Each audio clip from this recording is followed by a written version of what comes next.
മഹാരാഷ്ട്രയിലെ തെരഞ്ഞെടുപ്പ് ക്രമക്കേട് ആരോപണം വീണ്ടും ഉയർത്തി ലോക്സഭാ പ്രതിപക്ഷ നേതാവ് രാഹുൽ ഗാന്ധി. ജനാധിപത്യത്തെ എങ്ങനെ അട്ടിമറിക്കാമെന്നതിന്റെ തെളിവായിരുന്നു മഹാരാഷ്ട്ര തിരഞ്ഞെടുപ്പ്. ബിജെപി തോൽക്കാൻ സാധ്യതയുള്ള ഇടങ്ങളിലെല്ലാം ആ ഒത്തുകളി നടക്കുന്നു. സമാനമായ സംഭവം നിയമസഭാ തെരഞ്ഞെടുപ്പ് നടക്കാൻ പോകുന്ന ബീഹാറിലും ആവർത്തിച്ചേക്കുമെന്നാണ് രാഹുലിന്റെ മുന്നറിയിപ്പ്.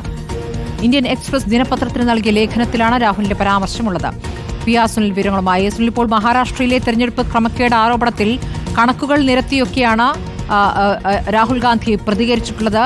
അതിന്മേൽ കൃത്യമായ അന്വേഷണം ആരോപണം ഉന്നയിച്ചതിൽ നടന്നിട്ടില്ല എന്നുള്ള കാര്യവും തെരഞ്ഞെടുപ്പ് കമ്മീഷന്റെ വരവ്, തെരഞ്ഞെടുപ്പ് കമ്മീഷന്റെ പ്രവർത്തനം, അതിലുള്ള ആളുകൾ, അത് തൊട്ടുള്ള കാര്യങ്ങൾ കൂടി രാഹുൽ ഗാന്ധി പല ഘട്ടത്തിലായി എടുത്തു പറയുന്നുണ്ട്. ഇപ്പോൾ വീണ്ടും ഈ കാര്യങ്ങൾ പരാമർശിക്കുന്നത് ബീഹാർ തെരഞ്ഞെടുപ്പ് മുന്നിൽ കണ്ടുകൂടിയല്ലേ? എന്താണ് അതിലെ പ്രധാനപ്പെട്ട ആരോപണങ്ങൾ, സുനിൽ?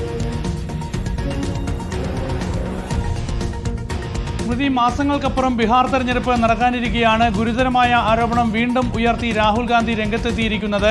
ഇപ്പോൾ ഇന്ത്യൻ എക്സ്പ്രസ് ദിനപത്രത്തിൽ അടക്കം നൽകിയിരിക്കുന്ന ലേഖനത്തിലാണ് ഈ ആരോപണങ്ങൾ അക്കമിട്ട് രാഹുൽ ഗാന്ധി നിരത്തുന്നത്. എങ്ങനെയാണ് മഹാരാഷ്ട്രയിൽ തെരഞ്ഞെടുപ്പ് അട്ടിമറിച്ചത് എന്നാണ് രാഹുൽ ഗാന്ധി ചൂണ്ടിക്കാണിക്കുന്നത്. തെരഞ്ഞെടുപ്പ് കമ്മീഷന്റെ നിയമനം മുതൽ വോട്ടർ പട്ടിക തയ്യാറാക്കിയത് വരെയുള്ള എല്ലാ നടപടിക്രമങ്ങളിലും വലിയ അഴിമതി നടന്നുവെന്ന് രാഹുൽ ഗാന്ധി ചൂണ്ടിക്കാണിക്കുകയാണ്.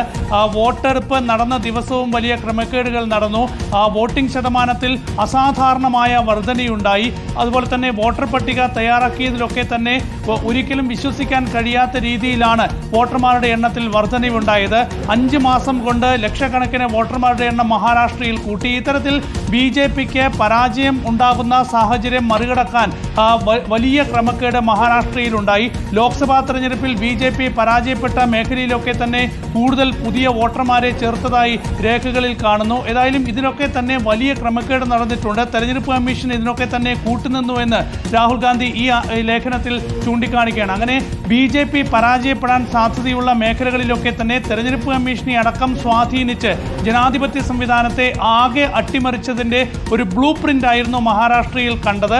ഏതായാലും അതിനി ബീഹാറിൽ കൂടി ആവർത്തിക്കാൻ പോവുകയാണ് എന്ന മുന്നറിയിപ്പ് രാഹുൽ ഗാന്ധി നൽകുകയാണ്. ഏതായാലും ബീഹാർ തെരഞ്ഞെടുപ്പ് നവംബർ മാസത്തിലോ ഒക്ടോബർ മാസത്തിലോ നടക്കാൻ സാധ്യതയുണ്ട്. അപ്പോൾ അതിനുള്ള ഒരു നീക്കം തെരഞ്ഞെടുപ്പ് കമ്മീഷൻ നടത്തുമ്പോഴാണ് ഏതായാലും ഇപ്പോൾ വലിയ ആരോപണം രാഹുൽ ഗാന്ധി ഇത്തരത്തിൽ ഉയർത്തിയിരിക്കുന്നത്. മഹാരാഷ്ട്രയിൽ വലിയ ക്രമക്കേട് നടന്നു. ബിജെപിക്ക് അവിടെ വിജയിക്കാനുള്ള എല്ലാ സാഹചര്യങ്ങളും തെരഞ്ഞെടുപ്പ് കമ്മീഷൻ ഒരുക്കി നൽകി എന്നാണ് ഈ ലേഖനത്തിലൂടെ ഇപ്പോൾ രാഹുൽ ഗാന്ധി ഉയർത്തുന്ന ഏറ്റവും ഗുരുതരമായ ആരോപണം.